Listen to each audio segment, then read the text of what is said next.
पीछे Elon Musk साहब भी एक्टिवेट हुए। बोला जी मैं जी गाड़ी बनाऊंगा इंडिया में, टेस्ला।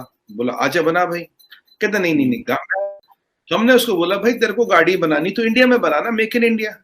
तू गाड़ी इंपोर्ट क्यों कर? कह रहा मैं 100% चाइना में गाड़ी बनाऊंगा, इंपोर्ट करूंगा तो मेरे लिए ड्यूटी आधी कर दो या ड्यूटी हटा दो। बोलो भाई क्यों? भाई तू जमाई है क्या? तेरे लिए क्यों ड्यूटी हटाए? तेरे लिए हटाए तो हर एक के लिए हटानी पड़ेगी। गवर्नमेंट ऑफ इंडिया ने तो पहले 10-12 दिन बाद मना कर दिया, कोई ड्यूटी हम कम नहीं कर रहे। दूसरी बात, बोला अगर यहाँ मैन्युफैक्चर करना तो 1 बिलियन का पार्ट तुझे लोकली खरीदना पड़ेगा। आप इंडिया की इकोनॉमी को खोल लेते। ये नहीं हो सकता कि 1.3 बिलियन के मुल्क के अंदर जो लोग बिलियनर हों वो दुनिया में अमीर ना हो, कि वहां अंबानीज और वहां मित्तल्स और वहां पे हिंदुजाज और वो और सारे लोग। जो अमेज़न है इंडिया में उस तरह पाँव नहीं जमा सक रहा। मुकेश अंबानी साहब जो उनकी रिलायंस जो है वो कह रहे हैं जी कि जो फ्यूचर है रिटेल का इंडिया के अंदर वो मुकेश अंबानी के पास रहेगा।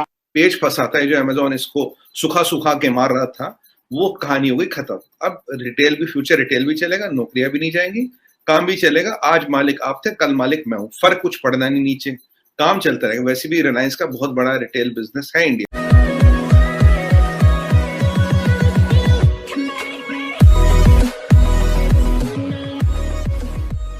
नमस्कार दोस्तों, अब यहाँ पर बात हो रही है अमेज़न और टेस्ला की। अब आपने पिछले दिनों ये जो टेस्ला वाली है स्टोरी पढ़ी होगी कि भाई टेस्ला वाले जो भाई साहब थे, एलन मस्क है जो है, उनका कहना ये था कि भाई मैं इंडिया में बाकी मैन्युफैक्चरिंग करूँगा, लेकिन अपने जो पार्ट्स हैं ना वो यहाँ से मैं इंडिया में नहीं बनाऊंगा। मतलब वो उनका कहना ये था कि मैन्युफैक्चरिंग के नाम पर वो सिर्फ असेंबलिंग करेंगे।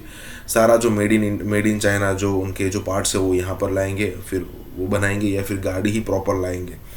क्योंकि इंडिया ने एक चीज़ कही थी कि हम यहाँ पर 1 से 2 बिलियन डॉलर का आपको टैक्स में बेनिफिट दे सकते हैं। अब उसकी लालच में भाई साहब आए तो खरे, लेकिन पहले गए। इंडिया ने बोल दिया कि भाई नहीं, ऐसा नहीं होगा, आप जो है वो यहीं मैन्युफैक्चरिंग करेंगे अपने जो भी पार्ट्स है उसके, और उसके अलावा आप जो भी रॉ मटेरियल भी परचेस करेंगे वो भी इंडिया से ही करेंगे। अगर ये टाइप की सिचुएशन है तभी आप इंडिया में आए, अदरवाइज़ आपको इंडिया में आने की ज़रूरत है नहीं। अमेज़न के साथ भी ऐसा ही है, और अमेज़न का डायरेक्ट कंपटीशन अब जियो के साथ है। मतलब ये जो छोटी छोटी जो वेबसाइट्स है, छोटी बड़ी जो वेबसाइट्स होती है जो चीज़ें बेचती है, जैसे कि अमेज़न हो गया, जैसे फ्लिपकार्ट हो गया, तो उसी टाइप का डायरेक्ट कंपटीशन अब जियो के साथ है। इसी के साथ ही वीडियो शुरू करते हैं। पीछे एलॉन मस्क साहब भी एक्टिवेट हुए। बोला जी मैं जी गाड़ी बनाऊंगा इंडिया में, टेस्ला। बोला अच्छा बना भाई। कहता नहीं नहीं नहीं, मैं ऐसा करूंगा, गाड़ी चाइना में बनाऊंगा और पूरी गाड़ी बनी बनाई इंडिया में लाऊंगा। इस पे नेशनल टीवी पे डिबेट, मैंने आर्टिकल आपको भेजा भी था। हमने उसको बोला भाई तेरे को गाड़ी बनानी तो इंडिया में बनाना, मेक इन इंडिया। तू गाड़ी इंपोर्ट क्यों कर? कह रहा मैं 100% चाइना में गाड़ी बनाऊंगा, इंपोर्ट करूंगा तो मेरे लिए ड्यूटी आधी कर दो या ड्यूटी हटा दो। बोलो भाई क्यों? भाई तू जमाई है क्या? तेरे लिए क्यों ड्यूटी हटाए? तेरे लिए हटाए तो हर एक के लिए हटानी पड़ेगी। फिर यहाँ बनाएगा कौन? और यहाँ बनाएगा, और जो बनाए वो पागल है क्या यहाँ पे? अगर आपके लिए एक एक्सेप्शन करते हो, कल को आप कोर्ट में जाओगे, बोलोगे इसके लिए एक्सेप्शन, मेरे लिए क्यों नहीं? और इस पे खूब बहस हुई। अब उन्होंने क्या कर दिया चीमा साहब, उन्होंने ट्विटर पे डाल दिया जी मैनू ना जी काम नहीं करने दे रहे, ऐसे डाल। अब अगर एलॉन मस्क को लफड़ा सॉर्टेड होना करता, यहाँ आता बात करता, ट्विटर पे नहीं खेलता ना चीमा साहब। ट्विटर पे तो पॉलिटिक्स होती है, तो कमर्शियल मसले तो सेटल होते नहीं। उसने कहा थोड़ी आग वाग लगा दो, थोड़ा गेम खेलो, देखा क्या होता है।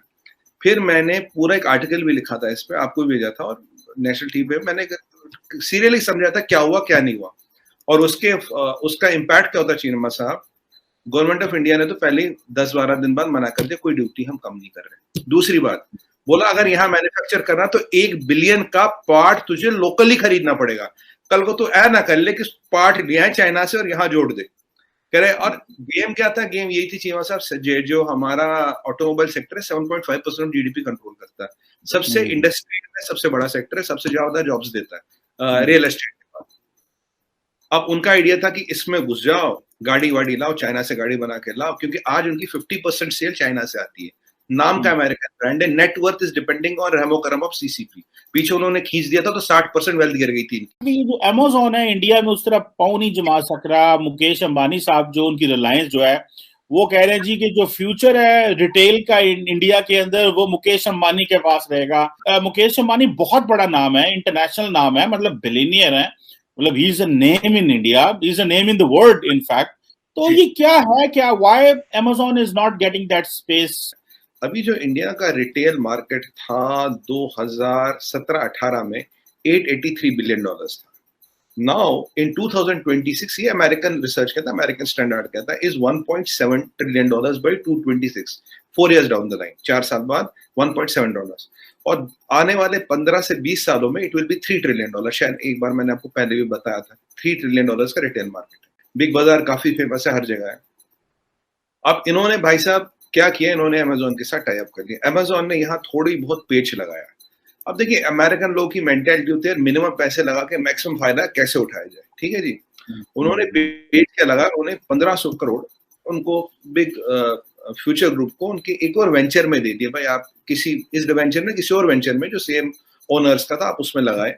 और उन्होंने बोला ठीक है, बट ऊपर एक शर्त डाली कि आप रिलायंस के पास नहीं जाओगे, आप रिलायंस से टाई अप नहीं कर सकते। अब 1500 करोड़ से शायद इनका काम चल जाता, बाद में कोविड आ गया, लॉकडाउन लग गए, दुकानें बंद हो गई, बड़ा पूरा सेक्टर हिल गया।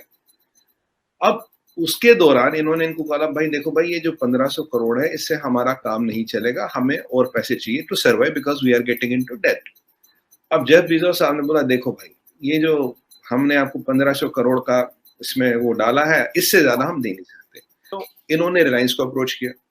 रिलायंस ने करीब 3.4 बिलियन से $4 बिलियन का बोला ठीक है हम आप में पैसा लगा देंगे, चाहे वो बाइट आउट था, इक्विटी था, जो भी था, एक कमर्शियल अरेंजमेंट वर्कआउट किया गया। तब जी जेफ बेजोस साहब ने डाली बांजी, नहीं भाई आ कैसे हो यार, मेरा तो कॉन्ट्रैक्ट है, तो मैं तो बोल रखा रिलायंस के पास नहीं जाओगे। तो रिलायंस ने तब बोला भाई तूने 1500 करोड़ लिए तो अपने 1700 ले ले, 1800 ले ले, 2000 ले ले, तो अपने पैसे ले निकल, तेरे पैसे से ही तो मतलब है ना। कह रहा नहीं पैसे की बात नहीं है जी, मैं तो आपको रिलायंस को आने नहीं दूंगा इसमें। अब उन्होंने एक क्लॉज डाला था कि सिंगापुर में एक आर्बिट्रेटर बैठता है, आर्बिट्रेशन इंडिया काफी इंटरनेशनल जगहों की सिंगापुर है, कि भाई वहां के आर्बिट्रेशन के पास जाएगा। वहां गया तो आर्बिट्रेटर ने बोला नहीं ये जो कॉन्ट्रैक्ट है ये तो ठीक है, ये मैं ऐसे तो नहीं कर सकता। फिर यहाँ एक आध कोर्ट में उनकी जीत हो जाती इसको लेके, आर्बिट्रेशन के लेके। कहानी क्या है, जो इंडियन सिस्टम चलता है that works on the principle of natural justice. American system works on contract. अगर कॉन्ट्रैक्ट में लिखा मैंने चीमा जी को $1 बिलियन देना तो देना, बात खत्म है, चाहे घर बेच के दो कुछ दो। अब यहाँ है वो बना चाहिए आप अपना पक्ष रखो, चीमा जी आप अपना पक्ष रखो, फिर एक नेचुरल जस्टिस के हिसाब से डिसीजन होता है। ये सब चीजें चलती गई। तो अब इनका मतलब क्या था, मैं शॉर्ट में समझूं, इससे बहुत लीगल धाव पे इससे ये था कि इनको ऐसे सुखा दो, लीव दम हाई एंड ड्राई, जिस दिन ये खत्म हो जाएंगे हमारे पास आ ही जाएंगे, कंपटीशन खत्म हम आएंगे। तब जेफ बेजोस साहब आप बताओगे कि आप कैन यू इंश्योर कि फ्यूचर रिटेल बंद नहीं होगा, कैन यू इंश्योर बैंकों को पैसा मिलेगा, कैन यू इंश्योर नौकरियां नहीं जाएंगी, कैन यू इंश्योर एक बड़ा इंडिया की रिटेल को आप सबटॉश नहीं करो जो आपकी हिस्ट्री रह चुकी है काफी कंट्रियों में। आपकी मंशा वो तो नहीं है। तो अगर आपको पैसे की दिक्कत है, 1500 लिया आप बोलो 2000 दे दो, 1500 लगाए 2000 दे दो, पैसा लो निकलो। तो ये आप इनको ये जो बिल्कुल आपने इसको स्टारवेशन के मोड में डाला, आपका ऑब्जेक्टिव क्या है? ये कहानियां चलती रही जी। फिर कोर्ट में केस गया। अब दिक्कत क्या थी, ये रिलायंस को रोकते रहे। पर जब कोर्ट में केस गया तो कोर्ट में केस ये भी आया, बोला भाई ये जो जेफ बेजोस है ये बैक डोर से इसको कंट्रोल करना चाहता है, इसकी इंटेंशन बिजनेस चलाना है नहीं। बिजनेस चलाना हो तो तेरे लिए तो कोई बड़ी बात है नहीं, तू पैसे डाल दे। पैसे उन्होंने डाले नहीं, रिलायंस को डालने दे नहीं रहे, खुद डाल नहीं रहा और रिलायंस को डालने दे नहीं रहा। अब हुआ क्या कि ये जितनी प्रॉपर्टियां थी फ्यूचर रिटेल की, दे वर लीज फ्रॉम रिलायंस। तो रिलायंस जब अंबानी साहब के लगा भाई ये अब ये बिजनेस व्यापार नहीं हो रहा, ये चेस की गेम चल रही है, ये चेस की गेम चल रही है। उन्होंने क्या किया, बोला भैया तुम यहाँ से निकलो, ये सारी प्रॉपर्टियां खाली करो। तो एक कोई लोग कहते इसको एक हॉस्टाइल टेक हुआ, ये हुआ। और ये जो पेज फंसाता है, जो अमेजोन इसको सुखा के मार रहा था, वो कहानी हो गई खत्म। अब रिटेल भी, फ्यूचर रिटेल भी चलेगा, नौकरियां भी नहीं जाएंगी, काम भी चलेगा। आज मालिक आप थे, कल मालिक मैं हूं, फर्क कुछ पड़ना नहीं, नीचे काम चलता रहेगा। वैसे भी रिलायंस का बहुत बड़ा रिटेल बिजनेस है इंडिया में। अब कुछ लोग इसे देख रहे हैं हॉस्टाइल टेक ओवर है, ये है वो, पर वो पिछले 3 साल की स्टोरी नहीं देख रहे। मुझे बताइए चीमा साहब, 1500 करोड़ तो कुछ भी नहीं होता। $200 मिलियन डाल के आप इतना बड़ा जिसके हजारों रिटेल आउटलेट है, उस पर आप कब्जा करो पेज फंसा के। क्या है, क्योंकि मैं आपको कह रहा हूँ ना, intention of Karma determines outcome of Karma. आपका काम था पेज फंसाना। अब मुकेश अंबानी जी के बारे में कुछ बोल दो, इधर उधर बोल दो, तो थोड़ा न्यूज बन जाती है कि जी ऐसा है वैसा है।